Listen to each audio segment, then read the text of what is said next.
பாக்குது வா அங்கேயே கிட்ட போயிடாத ஆமா டட்டாயிஸ் எங்க இங்க இருக்கு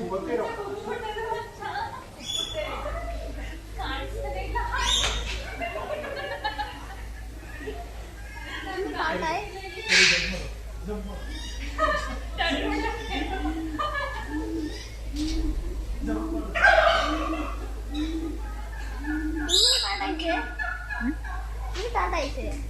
உள்ள போயிடுச்சு நினைக்கிறேன். உள்ள போயிடுச்சு.